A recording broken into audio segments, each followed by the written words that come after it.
السلام علیکم ناظرین، شہریار افریدی نے ایسی دھواں دھار تقریر کر دی کہ پورا ایوان گونج اٹھا۔ انہوں نے دو ٹوک الفاظ میں کہا، عمران خان نہ کبھی کسی سے ڈرا ہے اور نہ ہی کبھی ڈرے گا۔ جاؤ عمران خان سے جا کر معافی مانگ لو، اس کا دل بہت بڑا ہے، وہ تمہیں معاف کر دے گا، اور اگر اس نے معاف کر دیا تو عوام بھی تمہیں معاف کر دے گی۔ ناظرین، شہریار افریدی کی یہ زبردست تقریر سنتے ہی رونگٹے کھڑے ہو جائیں گے۔ آئیے سب سے پہلے یہ ویڈیو دیکھتے ہیں، پھر اس کے اوپر تفصیل سے بات کریں گے، تو آپ پلیز میرے چینل کو سبسکرائب کر لیں۔ شکریہ۔ قوم عاد، قوم سمود، قوم نمرود کی مثالیں اور ان سے سیکھنے کا موقع نہ دیتا۔ پھر جب یزید کا دربار تھا اور حضرت بی بی زینب کا جو خطبہ تھا، وہ کیا میسج دیتا تھا؟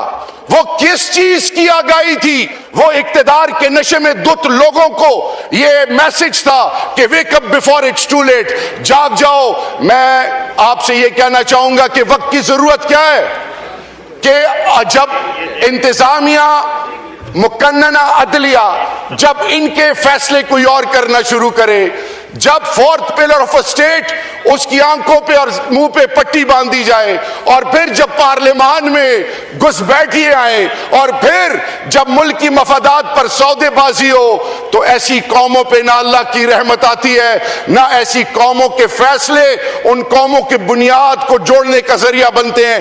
آئیں، ڈر کس چیز کا ہے؟ ڈر کس چیز کا ہے؟ آئیں عوام کے سامنے جاتے ہیں۔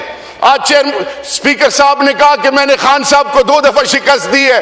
میں آج اللہ کے فضل، بڑی بات سے توبہ، پاکستان کے کسی ضلع میں ایک 25-26 سالہ جوان جس کو کوئی نہیں جانتا، اس کے علاوہ یہ جتنے قداور سیاسی شخصیتیں آئے میدان سے جاتے ہیں، ان کا مقابلہ کر کے دیکھو۔ اگر آپ کی ضمانتیں ضبط نہ ہوئی تو پھر یاد رکھنا، یہ کہہ دینا کہ واقعی تحریک انصاف، حق اور سچ قلم نہیں اٹھائی ہوئی تھی۔ میں آج یہ کہنے پہ مجبور ہوں کہ آرٹیکل 26 امینڈمنٹ میں 2.5 ارب روپے ایک M&A کے خریدنے کے لیے تو تھے۔ نیشنل فائنانس کمیشن میں جب قائد اعظم محمد علی جناح صاحب نے تمام سٹیک ہولڈرز کو آن بورڈ لیا تو انہوں نے یہ کہا تھا کہ distribution of resources will not be on the basis of population. آج کیا وجہ ہے کہ بلوچستان کا جوان مایوس ہے؟ آج کیا وجہ ہے کہ خیبر پختونخوا قبائل کے، پنجاب کے، south, east, north, west, central Punjab کا یوتھ ڈسٹریکٹڈ ہے؟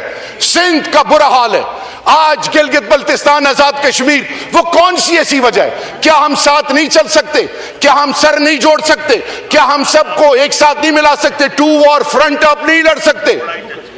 ایسٹرن ویسٹرن، آپ کا دشمن جو ازلی دشمن ہے ہندوستان، افغانستان سے بیٹھ کے آپ کو ڈیسٹیبلائز کر رہا ہے، آپ جرگا جو برجنگ رول پلے کرتا ہے اس کو انگیج کیوں نہیں کرتے؟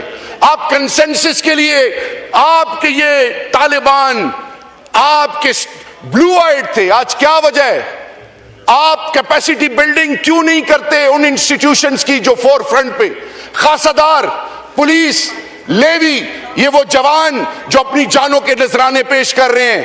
چیئرپرسن صاحب، انٹرسٹ نہیں ہے، درد نہیں ہے، تکلیف نہیں ہے۔ اور آپ نے کہا کہ پرائم منسٹر صاحب نے کھڑے ہو کے کہا کہ جی ڈائیلاگ ہونا چاہیے۔ اسپیکر صاحب نے بھی کہا آپ ڈائیلاگ کرنا چاہ رہے ہیں، ضرور ویلکم، ہم نے ویلکم کیا، لیکن بیرسٹر گوہر صاحب سے نہیں، پی ٹی آئی کے سٹیک ہولڈرز جو یہاں پہ، ان سے نہیں، وہ تو آپ کی کسٹڈی میں۔